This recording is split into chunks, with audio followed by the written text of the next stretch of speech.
Welcome to prime nine desk analysis. నేను రాజు. ఎన్ని కేసులు పెట్టుకున్నా భయపడం, మళ్ళీ వస్తాం, మీ సంగతి చూస్తాం. ఇటీవల కాలంలో వైఎస్ఆర్ కాంగ్రెస్ పార్టీ అధినేత జగన్మోహన్ రెడ్డి దగ్గర నుంచి ఆ పార్టీకి సంబంధించినటువంటి నాయకుల వరకు వారి నోట్లో నుంచి వస్తూ ఉన్నటువంటి మాటలు ఇవి. ఇటీవల కాలంలో వాళ్ళు ప్రెస్ మీట్లు పెట్టడం, అలాగే మీడియా ముందుకు రావడం, దీంతో పాటు ఏదైనా ఒక సభ, ఒక మైక్ దొరికితే చాలు వాళ్ళ నోట్లోంచి వచ్చిన మాట ఎన్ని కేసులైనా పెట్టుకోండి, భయపడం, మళ్ళీ వస్తాం, మీ అంతు చూస్తాం, కార్యకర్తకు డిఎస్పీతో సలాం కొట్టిస్తాం, ఖచ్చితంగా సప్త సముద్రాల అవతలు ఉన్నా సరే మిమ్మల్ని పట్టుకొని లాక్కొచ్చి మీ అంతు చూస్తామని చెప్పేసి రకరకాలైనటువంటి ప్రగల్భాలు పలికినటువంటి సందర్భాలు ఇటీవల కాలంలో చాలా చూసాం. మరి ఇంత పెద్ద బహిరంగంగా హెచ్చరికలు జారీ చేసి, అంతేకాకుండా పోలీసుల దగ్గర నుంచి, ప్రభుత్వ ఉద్యోగుల దగ్గర నుంచి, కూటమికి సంబంధించిన నాయకుల దగ్గర నుంచి అందరి మీద చిర్రెత్తుకొచ్చే విధంగా మాట్లాడేటటువంటి ఈ నాయకులంతా కూడా ప్రస్తుతానికి ఏమైపోతున్నారో అర్థం కావడం లేదు. వాళ్ళ నిర్వాహకాల మీద కేసు నమోదు కాగానే మీరు ఏమైనా చేసుకోండి, మేము ఎవరం భయపడడం అనే వాళ్ళు ఆ తర్వాత కనిపించకుండా పోతూ ఉన్నటువంటి పరిస్థితి కనిపిస్తుంది.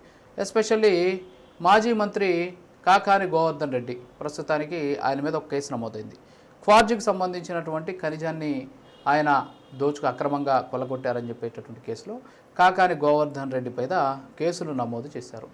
కేసులు నమోదైన వెంటనే ఆయన మీడియా ముందుకు వచ్చేసి సేమ్ డైలాగులు భారీ ఎత్తున కొట్టారనమాట. ఏమని, మీరు కావాలని కక్ష కట్టారు, మేము అంత చూస్తాం, మేము అధికారంలోకి రాకపోతున్నాం అని చెప్పేసి కొట్టారు. ఆ తర్వాత పోలీసులు వెళ్ళి నోటీసులు ఇద్దామని వెళ్ళేసరికి పత్తా లేకుండా పోయారు.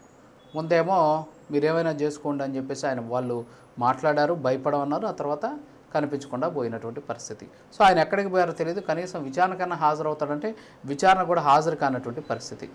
ఇక ఆయన విషయాన్ని పక్కన పెడితే ఆయన ఎవరు కూడా అందుబాటులో లేరట. ఆయన ఫోన్ కూడా యూజ్ చేయడం లేదంట, స్విచ్ ఆఫ్ చేసేసి పెట్టుందట ఆయన ఫోన్ ఎవరితోనో అయినా మాట్లాడంటే ఇంకో ఫోన్ వాడుతున్నారట.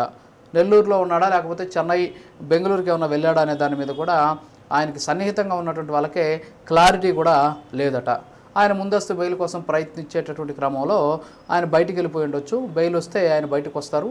విచారణకు హాజరు కాకపోతే విచారణకు సహకరించలేదని పోలీసులు కోర్టులో చెబుతారు. అందుకే విచారణకు హాజరు కాకపోవడం మంచిదని సలహా ఇచ్చేవాళ్ళు కూడా ఉన్నారట. సో ఇది ఒక్క కాకాని విషయంలోనే కాదు, అరెస్టు నుంచి తప్పించుకునేందుకు చాలామంది అజ్ఞాతంలోకి వెళ్ళిపోతూ ఉన్నారు. అలాంటప్పుడు ఎందుకు ప్రగల్భాలు పలకాలి? భయపడరు, వైసీపీ నేతలు ఎవరు భయపడరు, అలాగే కనపడరు. ఎందుకు ఇలాంటి అపవాదం ఎందుకు మూటగట్టుకోవాలి? తప్పు చేశారు, తప్పు చేసిన దాని మీద కేసులు నమోదయ్యాయి. కేసుల నుంచి మీరు కరెక్టా కాదా, మీరు నిజంగా అక్రమాలకు పాల్పడ్డారా లేదా అని తేల్చుకోవాలి, లేదా సైలెంట్గా ఉండాలి. అంతేకాకుండా మేము భయపడం, మీ అంతు చూస్తాం, మీ కథ చెప్తాం అని డైలాగులు కొట్టడం, ఆ తర్వాత వెళ్ళిపోవడం. ఆ విధంగా ఉన్నటువంటి నాయకుల సంఖ్య పదుల సంఖ్యలో ఉండొచ్చట. ఎందుకంటే భూ వ్యవహారాలకు సంబంధించి ప్రస్తుతం విచారణ జరుగుతుంది. అందులో కూడా చాలామంది పేర్లు కూడా వినిపిస్తున్నాయి, అనేక మంది జాతకాలు కూడా బయటపడుతూ ఉన్నటువంటి పరిస్థితి. సో ఇప్పుడు ఈ క్రమంలోనే చాలామంది నాయకులు మొన్నటి వరకు కూడా ఎవరైతే మాట్లాడారో వాళ్ళంతా కూడా కనపడకుండా పోయినటువంటి పరిస్థితి, ప్రగల్భాలు పలకడం, కనపడకుండా పోవడం. ఇక ఈ విషయాన్ని పక్కన పెడితే ఇటీవల కాలంలో వైఎస్ఆర్ కాంగ్రెస్ పార్టీలో ఇలాంటి సిచ్యువేషన్ ఉంది. ఎందుకంటే ఐక్యత అనేది లోపించినటువంటి పరిస్థితి ఉంది. ఎందుకు ఐక్యత లోపించింది అంటే ఎవరిని అరెస్ట్ అయితే, గతంలో చూసాం మనం, తెలుగుదేశం పార్టీకి సంబంధించిన నాయకులు ఎవరన్నా అరెస్ట్ అయితే వెంటనే ఆ పార్టీకి సంబంధించినటువంటి నాయకులంతా కూడా ఒక చోట గుమికూడి వాళ్ళు వెళ్ళి వాళ్ళకి సంఘీభావం తెలిపేవాళ్ళు, అలాగే వాళ్ళకి సంబంధించి సపోర్ట్గా నిలిచేవాళ్ళు. కానీ వైసీపీలో అలాంటి సిచ్యువేషన్ కనిపించడం వల్ల ఎవరిని అరెస్ట్ చేస్తే జగన్మోహన్ రెడ్డి గారు ఫోన్ చేస్తారు, లేకపోతే జైలుకి వెళ్ళి పరామర్శించి వస్తారు, తర్వాత వదిలేస్తారు. బోరుగడ్డ అనిల్ లాంటి వ్యవహారంలో అయితే అసలు ఏమీ పట్టించుకోలేదు, అది వేరే విషయం. తర్వాత పోసాని కృష్ణమూర్తి పరిస్థితి ఉంది, అందరం చూసాం. ఇక వంశీ విషయంలో వెళ్ళి కనిపించేసి వచ్చేసారు. ఆయన తర్వాత అంతకుముందు నందిగం సురేష్ విషయంలో ఏం జరిగిందో చూశారు. ఇవన్నీ కూడా చూసిన తర్వాత అరే ఎలాగో మనల్ని గాలికి వదిలేస్తారు, మనం పట్టించుకోరు, కాబట్టి ఎందుకు వచ్చిన కర్మ పోయి అరెస్ట్ అవ్వడం ఎందుకు అని చెప్పేసి ఇటీవల కేసులు పెట్టుకున్నటువంటి నాయకులంతా కూడా విచారణకు పోకుండా, అలాగే అరెస్ట్ కాకుండా ఉండేందుకు అవసరమైనటువంటి ముందస్తు చర్యలు తీసుకుంటున్నారు. అంటే పార్టీ అలాగూ మనకు సపోర్ట్ చేయట్లా, పార్టీకి సంబంధించిన నాయకులు ఎవరు కూడా కలిసి రావడం లేదు. సో కాబట్టి ఈ నేపథ్యంలో ఎందుకని మనం అరెస్ట్ అవ్వాలి, ఎందుకని మనం పోయి జైల్లో పడి ఉండాలి అనేటువంటి ఉద్దేశంతో ఈ ముందు జరిగినటువంటి వీళ్ళంతా ఉన్నారు కదా, జగనన్న వస్తాడు, పార్టీ అంతా మా అంటుంటుంది, వాళ్ళంతా వచ్చి మమ్మల్ని కాపాడుతారు అనేటటువంటి ఆలోచనల నుంచి అందరూ కూడా బయటకు వచ్చేస్తున్నారట.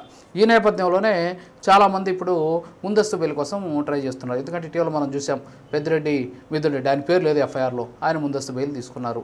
దీంతోపాటు సజ్జల రామకృష్ణారెడ్డి, సజ్జల భార్గవ రెడ్డి, సో వీళ్ళందరూ కూడా ముందస్తు బెయిల్ తీసుకున్నటువంటి పరిస్థితి కనిపిస్తుంది. సో వీరితో పాటు రీసెంట్గా విడదల రజని కూడా ఆమె కూడా వెళ్ళున్నారు. ఆమె కూడా ఒక కేసుకు సంబంధించి బెదిరించినటువంటి కేసులో ఆమె మీద కూడా కేసు నమోదైనటువంటి పరిస్థితి.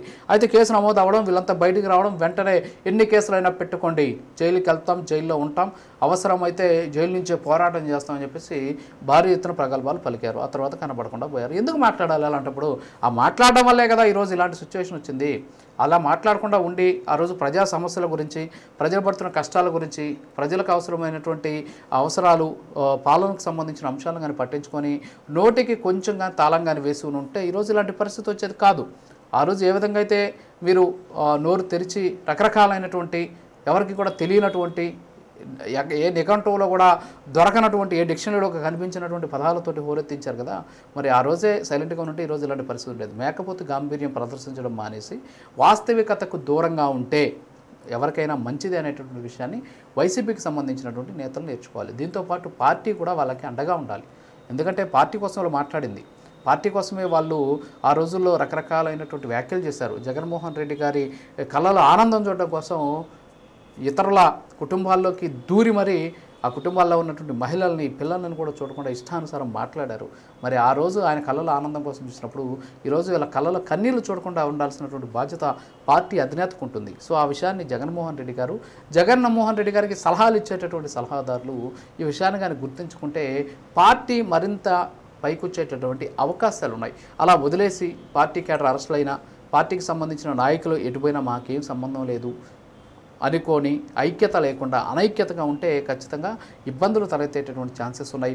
గతంలోనే వైఎస్ఆర్ కాంగ్రెస్ పార్టీ ఒక కమిటీలు ఏర్పాటు చేసింది. ఆయన నియోజకవర్గాల్లో ఎవరైనా అక్రమ కేసులు పెట్టినా, కూటమికి సంబంధించిన కేసులు పెడితే ఆ కేసుల నుంచి వాళ్ళని రక్షించడానికి అవసరమైనటువంటి న్యాయపరమైన సలహాలు ఇవ్వడం కోసం, వాళ్ళకి అండగా నిలవడం కోసం కొన్ని కమిటీలు ఏర్పాటు చేసింది. ఆ కమిటీ నాయకులు ఏమైపోయారో కూడా తెలియదు, అసలు వాళ్ళు ఉన్నారో లేదో కూడా తెలియదు. ఒక కార్యకర్త మీద కేసు పెడితే ఆ కేసుకు సంబంధించి ఎవరితో మాట్లాడాలో కూడా తెలియదు.